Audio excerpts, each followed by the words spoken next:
Good afternoon, good morning, good whatever to everybody who's listening. Welcome to the Talking Pools podcast, Thursdays with Wayne and Steve. Welcome back, everybody.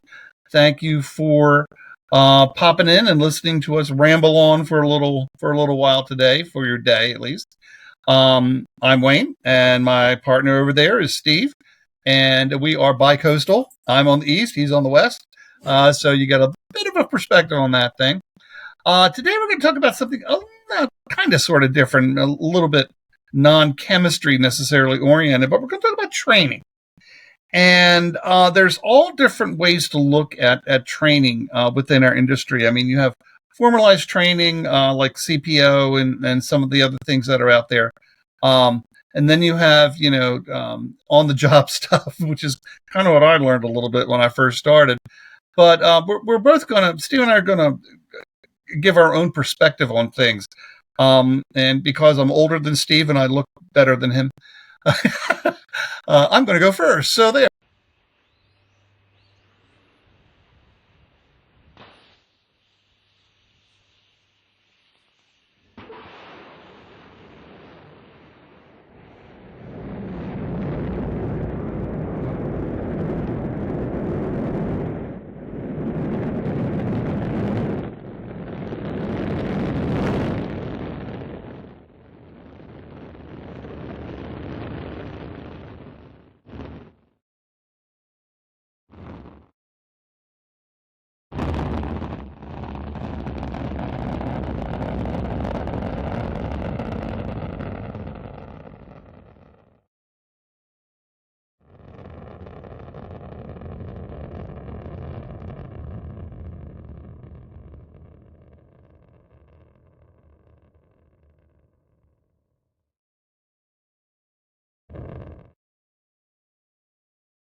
Um, my perspective on training is pretty much tunneled, and it's tunneled because of where I worked for over 30 years. So I was more concentrated in people learning testing techniques and chemistry and things like that. So the majority of classes that I would give at trade shows and other seminars, health departments, whatever, all over the country, Canada, Australia, whatever, um, has been focused on chemistry and testing and how to get the right results from your test kit and the proper way of doing something, recognizing interferences, water balance, all those different perspectives. So because of that, I don't brag, but it's probably more true that I probably taught over 10,000 people over the 30 some years, Steve being one of them. Yeah. Back in And 2008. so it again, I'm tunneled. So, but what I picked up on things over the years because is more important, I think, because when people used to call into our technical line, they would ask me questions about electricity, plumbing, surface repair, stains, things like that I wouldn't normally it wouldn't be in my repertoire of stuff that I need to know, but you learn stuff. A lot of OJT stuff. So, chemistry is important. Yeah, it's really important. Testing, very, very important, obviously, near and dear to my heart. But then we have Steve over there who takes that knowledge plus adds to it. So, Steve, I'm passing it on to you to give your perspective on training and where to get it from and things like that. Sure. Thanks, Wayne. How did you start? How did you start? Start from the beginning. How'd you get into this? How the hell did you get into this? I got into this industry how most people get into this industry, by accident. I didn't think, I went to a 4-year university, Monmouth University in New Jersey. I played football there. I actually was Miles Austin's quarterback for a very hot minute. So shout out to him. He played for the Cowboys for like 7 or 8 seasons. So I started there, and when I was there, I thought I was going to go into broadcasting, which is funny that now we're doing this, 15 years later.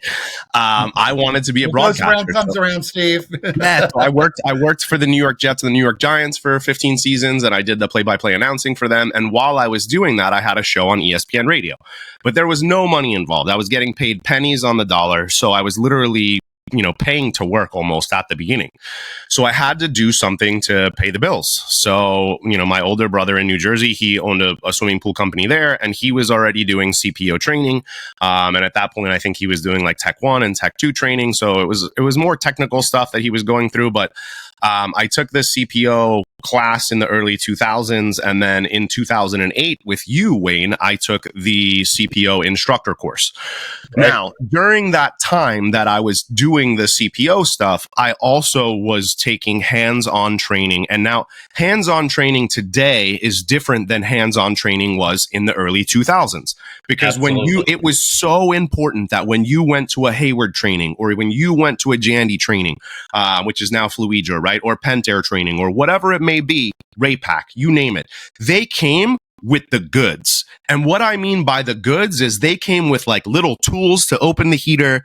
They came with books and like laminated sheets of like, hey, this is the RP2100 digital. This is how you troubleshoot it. And it would have a flow chart on it. And it would say, hey, is the heater on? Yes, no. And it would tell you to go check this. And then it would say, hey, grab your voltmeter or your manometer and, check the voltage. And if the voltage is at X, Y, or Z, move to yes. If no, boom, it's this part. You need to change your pressure switch or your flue switch, your whatever it may be, right? Your high limit sensors, all your, your safety checks on there, right?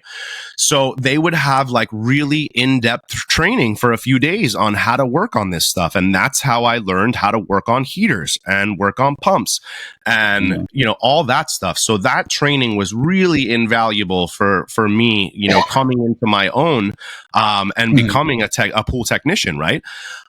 Now I have to be totally honest. Like I don't push tools that much anymore. So my service manager, he does such a great job where like he can go out and diagnose something where it would take me 45 minutes to figure it out. In 10 minutes, he already has it fixed and repaired already. Right. Because he does it day in and day out. So for you guys that are out there that are just doing the, single pole and, you don't have employees right now, how I suggest to get into the game and get yourself some training is look to some people in your market who are already doing some, installation and repairs. And what you can do is you can partner with them. And when you partner with them is I have a few different guys that I mentor in the Los Angeles area where when they have a heater installation, they call me. We go over the numbers together. I make sure that we're making some profit and he's also making some profit. And then what I do is during the day of the installation, we bring him out with us and we do the installation and we show him how to do the installation. And then once he does this 4 or 5 times, usually he feels confident enough that, hey, I could do this myself, and then they just wind up giving you a call and they say, hey, is this okay? And the big thing for me is like when I learned how to install like top mount sand filters and do plumbing and different things like that, the one, pitfall that people don't understand or know is that a lot of the guys out there aren't really trying to give their knowledge. And a lot of people, a lot of business owners who are doing really well in the industry, they kind of not that they look down on everybody else, but they're not trying to help out other people in that sense, where I think with my business model, it's a little bit different in a sense where I realize that there's 20,000 new pools that are built, residential pools that are built every year in California. So like there's enough pieces of pie for everybody out there, do I want 1 million guys doing pools in my exact area doing the exact same stuff that I'm doing? No. But at the same time, like, there's too many pools for me to get to, for me and my guys to be doing, once you get to a couple hundred. Let me ask you a quick question here, because something just popped up in my feeble brain. Do you think that business owners, not you, but business owners hold back on training because they're afraid that they're going to lose a well-trained employee? I've heard rumblings about that over the years, but what do you think about that? I mean, I was going to say 100% yes, but it's silly and stupid to say 100% yes on anything, right? Because always and never are not really the best words to use, right? Right. But I do think that a lot of business owners out there do hold back a bit on letting their guys kind of go. And the reason being is because the business model here in California is if you want to do things the right way, you would actually have to either 1099 your guys and have them have their own company, or you would need to put them on salary. So I think a lot of, and that's, we do decently well. And it's like, putting everybody on salary changes the whole game. And that's where CPO kind of comes in a sense of, in a lot of the states, that is your contractor's license. So when people ask, Steve, what do you do for a living? I tell them that I train people how to run commercial swimming pools, because in most of the states, that's really what we're doing. In Los Angeles County, though, they don't actually recognize CPO. They want you to get the Los Angeles County technician's license, which is kind of like, I'm not going to say it's a money grab, but I'll give you an example. When I first moved here in 2000, when I first moved here in 2015, I realized that I had to get this certification, and I called the health department and I said, hey, I'd love to get this certification so I could be in compliance with all your local and state laws. And they were like, oh, we're not having an exam for the next 3 months. There's nobody signed up. And I was like, okay. And every month I called. And then after the 6th month, so now I've been doing unlicensed stuff for 5 months. The 6th month, I call them and I'm like, hey, and they're like, oh, the test is next Wednesday. And I'm like, okay, cool. I'm like, how do I get you the money? Can I pay via credit card right now? Like, can I overnight you a check? Like, what can I do? And they were like, no, they were like, the best way is to drive out to Baldwin Park. And Wayne, when I tell you that I am on the west side of LA and they are on the east side of LA County, it's an hour and a half with no traffic. Like it's 48 miles. Like I'm not kidding around. It takes forever to get there. They are the furthest point that you could be and still be on LA County. The next block over is San Bernardino County. Okay. So I'm pissed at this point, right? So I'm like, I got 60 pools. I'm running myself. I just started my business and I roll out there with the cash and I go give it to the guy at the desk. And he was like, why didn't you just give it to us over the phone via credit card? He was like, we could have done that. And I was like, you have to be kidding me. So I've had that happen now with a few of my employees where we've had to have them go drive out and give it cash and different things like that. So I don't think that it's just the business owners who make it really hard.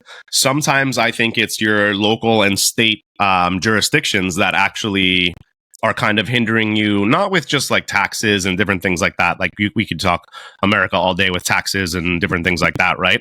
Especially here in California. But really what it comes down to is we really don't have, this isn't an electrician's union.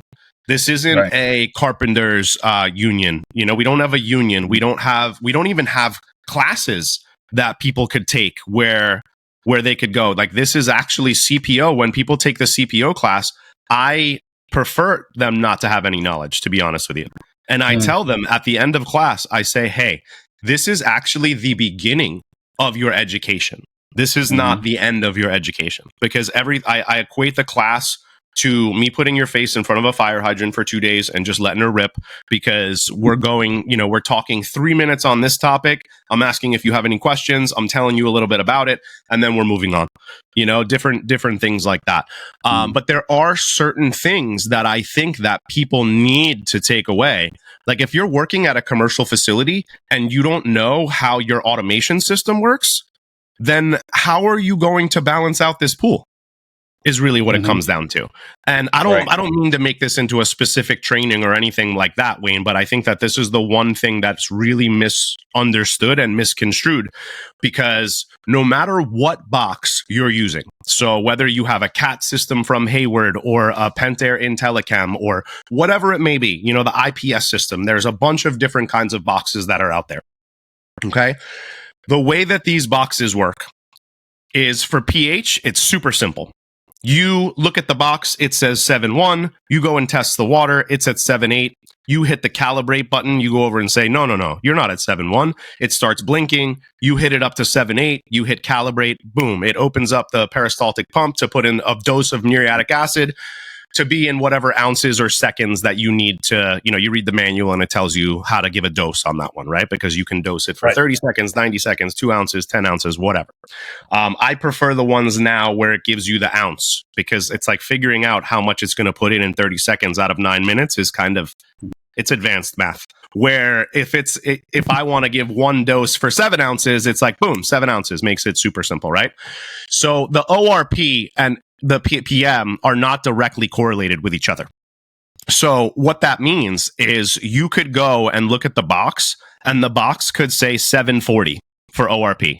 And you go and you test the water, and it's legitimately at 10 parts per million free chlorine. And you look at the box and it says 738, and you're like, I'm not really sure what that means, but okay, I know that it's at 10, so we're good. So I'm going to leave it. Now you come back the next day and you look at the ORP and it's at 738, and you go and test the water, and guess what? The chlorine is literally at 0. Not bleached out, not super high, no chlorine, at 0. And now you look at the box and it says 738. And you're like, okay, if I wasn't confused before, now I'm really confused, because that's not how the boxes work. The box wants you to go and test the water and then put it to what you want it to be. And what I mean by that, in a sense of, if we all agree that we want to keep this commercial pool that we have here at 6 parts per million free chlorine at all times, that would be golden. Everybody would be super happy, right? We fall within the health department. It's not too much. It's not too little. It's and I get it. Some of you guys are going to groan and say, 1 to 3. And it's like, good luck keeping it at 1 to 3 when you have 300 people coming through the pool throughout the day. All right. So I like it at 5 or 6. So let's say we agree. And when it's at 6, what you do is you go and you shock the pool up to 6 parts per million. Then you go and calibrate the box, and you tell the box, hey, we're at 750 and the set point 750, or we're at 700 and the set point is at 700, and you make them even, somewhere between 650 and 750. And, there's a whole debate on that, like where you really want it. But what the meat and potatoes of it is if you say the set point is at 700 and you're at 700, it's always going to try and stay at 6 parts per million as long as you put the pool at 6 parts per million. But let's say you didn't do that. Let's say you left it at 2 parts per million where it was when you first came in the morning. And you go and you calibrate the box and you say, hey, the set point's at 700. We're at 700. You know what it's going to do? It's always going to try and stay at 2 parts per million. And that's the one key thing that everyone that comes through my class, I always ask, and I've had maybe 1 or 2 people really fully understand it before I kind of break it down in that sense for them, where the boxes are very, very simple and they're very, very easy to use. But the point is, you have to go and put the water to where you want it to be, and a lot of people, they're like, oh, these boxes, like, why am I even testing the water? Like, every time I test the water, it's money, right? It's for the first 6 months, it's great. And that's the worst thing you could do, because all of them have those little probes, right? And those little probes are what's going to, test the water and tell it to feed or not feed. And then also another thing with those is people don't really understand what the mixing time means. So the mixing time means the time in between when they're not going to take a test. So if you made your mixing time every 10 minutes or every 15 minutes, that would mean that every 10 minutes, it would take a new reading and it would dose if it had to. So normally what I do is with the pool, I usually do it somewhere around 20 to 25 minutes. And then with the spa, I usually do around 10 to 15. The more people you have in the pool, the more often you need to test it. Yeah, and along the same line too, is that I think one of the biggest things I got when I was teaching classes and seminars, and even with CPO, and I was talking about ORP and whatnot, the biggest question from the newbies is, well, doesn't ORP measure chlorine? No, it doesn't measure chlorine. It measures oxidation reduction potential in millivolts, right? So that's it. We're talking like totally different measurements here. Apples and oranges. That's how I equate it. And you can always tell a newbie if they ask that question. God love them, they got to learn. And then when you tell them why you're testing it and what it is actually testing, sometimes you see the little light bulb go off over their head. Sometimes you don't. So, like you said, sometimes you got to keep beating it into them, and they'll eventually get it. Yeah.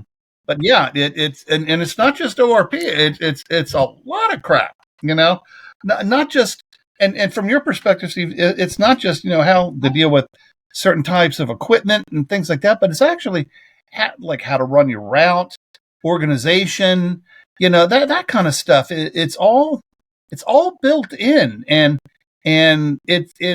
what I'd love to see at a lot of the trade shows. And my God, you're like a stone's throw away from Long Beach Convention Center. So, we got the Western Pool and Spa Show out there, and they were always really good about a lot of hands-on training, which I'd love to see, whether it was in the classrooms or out on the trade show floor. I participated in a lot of that too, and a lot of it over the years. But it's not just Western Pool. It's you got the big ones, the Atlantic City show, the Pie show, that kind of thing. All those larger service-oriented trade shows provide really excellent hands-on training that is sometimes very unfortunate that not enough people are taking advantage of that. The only place where Florida. Florida's the big one. Florida requires you to do it. And so you always see tremendous attendance records at, I'm still going to call it the Florida show. I know it's called Everything Under the Sun, but Everything Under the Sun now. Yeah, I think I haven't made it out to that show, but I think that I'm going to try and make it out next year. I do really love the hands-on stuff. The one thing that I do have to admit, though, is that I went to the Long Beach Pool Show this year and the Western Pool and Spa Show. And I sat in on a bunch of classes, and to be honest with you, I felt like it was a big sales pitch for their equipment, which it's kind of turned into a bit. I would love to see something. So if you guys are listening out there, Western Show, Under the Sun Show, I want to see like a third-party company come in and run the training and say, hey, let's do heater training for the next 6 hours, and it's intense 6-hour heater class. And for 2 hours, you bring in your Hayward rep. For 2 hours, you bring in your Pentair rep. You know what I mean? And you get to see 3 different kinds of heaters in one day, because everything that Hayward is going to show you is going to be Hayward stuff. Everything that Fluidra is going to show you is going to be Fluidra stuff, and so on and so forth. And I don't mind the sales pitch of it.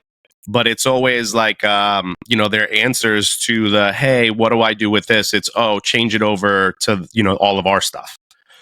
And it's like, this client isn't going to change their filter, their pump, you know what I mean? When you have a heater and automation system that are one, they're not just going to change over to the other because you tell them to change brands, you do have to know how to work on, the big 3 of what they are. And then there's the odd stuff like waterway and different things like that, I think the other thing in training too, the one thing that we talk about in CPO class that's so super important, is the VGB Act of 2007, 2008, right? Because no one that I have in class, I always show them the certificate of compliance. And I show them one of the certificates, and I say, who has this with your MSCS, with your SDS sheets and your CPO certificates and all that stuff? Nobody ever does. And you really have to make sure that those drain covers are not expired and that you have the certificate of compliance. And the reason that I care about it, and I always tell everybody in class, is listen, if you don't have this stuff here, and I don't think, and don't quote me on this, but it's going to be forever in this show. I don't think that someone is going to get stuck on your drains if you have dual hydraulically balanced main drains and you're also pulling from your skimmers. They make it so it's not possible that you could get stuck on the drains. Okay. But the number one most common accident in pools is someone getting a little bit too drunk, diving into the shallow end of the pool. Now they're a quadriplegic or a paraplegic. Now we have a problem. And their parents have some money. Their family has some money. They hire an investigator. And guess what? All of a sudden, that pool investigator now says, let me look up some pool laws. And that first law that comes up is going to be the VGB law. And they're going to look at it and they're going to come and they're going to be like, hey, are you guys compliant with this law? And they're going to be like, what? And then they're going to be like, that's going to be their angle, And unfortunately, what we do know is in court, It doesn't matter what you look like, if you're a good looking guy or a good looking girl or the color of your skin. It matters if you have that documentation. And if you don't have that documentation, you're basically up the creek without a paddle. Right. And you just described what happened back in the 90s with good old NSPI and the lawsuit that was filed against them for the young man who dove into an above ground pool and, like you described, hit his head, quadriplegic, and NSPI got sued because there was no signage, basically. And that has evolved into several different aspects, but now we have PHTA. So, yeah, and that's so. Don't mean to cut you off there, but there's one more important point that I have to give. I always tell everybody in class, every state for commercial pools basically tells you if you have a rectangular pool and it's 3 feet at the shallow end, 3 to 6 feet on the sides, and then 6 feet in the deep end, all 3 of those shallow ends need to have on the wall a no diving sign on the walls. I want you to take it a step further, and you know the depth markers that say 3.5 feet, 4.5 feet. Some of the states say that you have to have it on the floor as well too. I say I don't care. I want it on the floor no matter what. Yeah. So anytime you have any depth marker that's less than 6 feet, if it says 6 feet or more, then you're okay. 5.5 feet or less. You also, Amazon sells a $12, non-slip sticker, 3M sticker. Bam, you clean the floor, put it on there. And I guarantee you, if there ever was an accident with someone diving into the pool and you have pictures of 4 no diving signs on the floor and 4 no diving signs on the walls, you are not going to be held liable with that. Okay. Everyone's going to say, yeah, they should have seen that. So it's just, and I know I'm not going to redo the story, but again, in total, but I know that I've told you about when I used to be a swim official for the state of Maryland and for the county that I live in. And one of the indoor pools where we used to have swim meets at, the shallow end was 3 feet. And Harford County public education or whatever it was determined that you could not dive in water unless it was at least 3.5 feet. And because what would happen is and I remember my daughter's boyfriend at the time, he was on the swim team. They had blocks set up, starting blocks. He'd dive off the block and then scrape his whole chest and stomach because of how even if he dove out, okay, he'd still be scraping things. And I remember coming out one time. 3 feet's not much at all. Yeah, exactly. And that 3 feet, is it even really 3 feet? Because do you remember the one question that I called you with? So I had a question from class, and it was one of the best questions I've ever had from class. I was so stumped. I had no idea. They said, they were like, okay, we were going over the gallonage of the pool. And when you figure out the total volume, you add in a little bit more. So if it's like a 17,898 gallons you come up with, boom, you put that up to 20,000, right? If you have a 9,500 gallon pool, boom, you put it up to 10,000. So I was showing them you overguesstimate a little bit for breakpoints, and I was backing them into the breakpoint superchlorination story, right? And the one kid says, all right, I have a question. And he said, where it says 3.5 feet, the depth marker, he was like, is it 3.5 feet to the bottom of the depth marker? Is it 3.5 feet to the middle of the depth marker? Is it to the top of the depth marker? Or is it to the coping? And I was like, oh my God. I was like, I have no idea on that, right? So I was like, who would know this? Wayne. And I called you, and I'll never forget your response. You were like, Steve, this is a can of worms you do not want to open. He was like, because once I tell you this secret, you're basically gonna poo your pants. And what you said was it's to the coping. So there's actually 6 inches of water missing. So when it says 6 feet, it's only really 5.5 feet. When it says 5 feet, it's really only 4.5 feet. And that's, so it's actually to the coping is what the depth is. And I never knew that. I never thought about it. So that means that your 3 foot pool is now actually 2.5 feet. Right? If they have depth markers on the wall. So that could be why he was scraping his chest, But just little things like that have kind of just blown my mind over the time, right? Because you think you know so much and you think you learn all these things. And, I don't think I know everything by any means, but I know that I have a lot of general knowledge about pools. But then when you throw something like that out, it just throws a wrench in it, because now you're talking like, hey, So now it's actually like 1,000 gallons less in every pool. You know what I mean? So it really, and you brought up a really good point too, is that you can go to as many training sessions on hand, whatever you want. You can take as many classes as you want. You can do your CPO training. You can do everything else that PHTA and the other groups provide. But there comes times when somebody asks a question that you don't have a clue about. And you've called me a couple times on a couple questions. So what does that mean? You should be able to develop some kind of a contacts list, for example, of people that can give you the answer to certain specific questions. In other words, not necessarily a mentor, but a personal reference, a personal source of information that you can go to.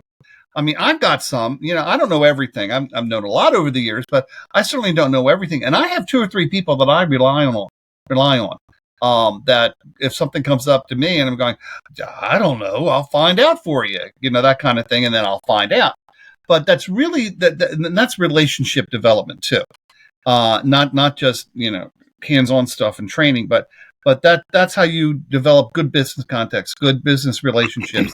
And I know that you have a number of people, not just me, but that, I'm not just the one, but you know a lot of people who you can go to for a specific question. You would never call me on something that had to do with hydraulics. Decking, yeah. No, I get it. It's like, no, not at all. I mean, the point that you made with this, I couldn't agree with this more. As you pool guys, right, go into your careers and you further your knowledge and your contact base. That's why I always tell everybody, and the moniker of our company, Sherwood Pool Consulting Group, is that I'm the pool guy's pool guy. And I don't mean that in a sense of like that it's condescending or that I think I'm better than anybody else. But like most of the time, like you said, the guys who are calling me for help and questions are people that took the CPO class with me, that are opening their own companies.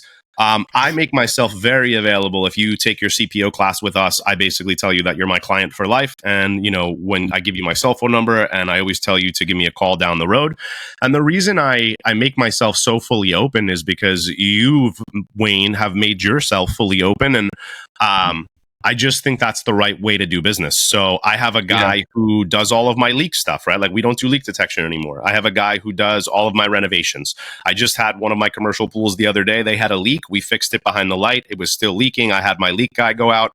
He right away with being there a half hour, he was like, I think it's leaking behind the bond beam through the tiles. That is something that there is no way that even my service manager who does amazing work, like after 3 days of him being there, he's like, Steve, I do not know what to do here anymore.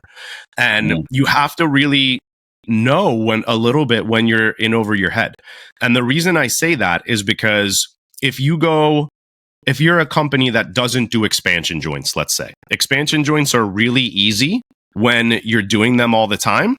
But if you do them only once in a while, you could be a real professional company that does a real shitty job, to be honest with you. You know what I mean? Where I've had even my guys, I've had them do it. And I was like, oh my God, like I can't, like we are never doing this again. Like we are subbing this out to our guy who does this all the time. And that's why I say, like, there's one thing that as a business owner, you need to know what you're capable of and what you're good at. And then you need to surround yourself with everyone with things that you're not good at. And like for me, I knew that when I started this company that I would need help in the financial aspect of it with taxes and billing and things like that. Because when Jen, my fiance, first met me in 2016 and I was running the business by myself, I was like 3-4 months back on billing. I couldn't get my bills done on time because I was running 60, 70 pools myself. I would get home, you have one drink and you're like, okay, man, like I do not want to do these invoices, and those invoices can wait. And then it's 1 week turns into 2 weeks and 2 weeks turns into a month. And now people are like, hey, could you send me that bill? And you're like, yeah, I'm just so busy. I'm so tired, and it's the middle of the summer and you get behind the 8 ball. And I mean, bless Jen's heart, I did not know that she was going to be the financial angel coming into my life that she was.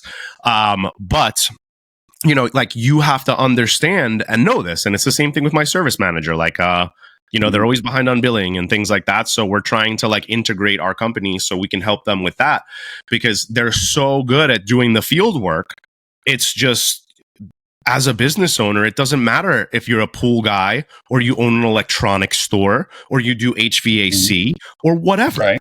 Like, there are certain streamlined things. And this goes back to like what I should have learned in university, but I didn't, and our schooling system and different things like that, where like, I think in the next generation, I think you're going to see that high schools and colleges are going to change their curriculum to now give people maybe more training to become pool people and, go into different trades and things. And they're also going to not make you wait to get to the economics classes and the business classes for them to show you how to do your taxes and for them to show you how to do a P&L and all that. Because my first couple years in business, Wayne, I was lost, dude. I run such a great business as far as like being the people person and answering my phone and getting back to people and setting pricing and different things like that.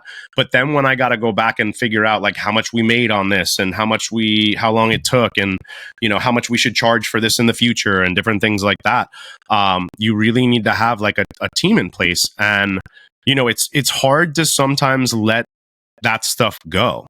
Right? Because you've been doing it this way for so long and you're so set in your ways.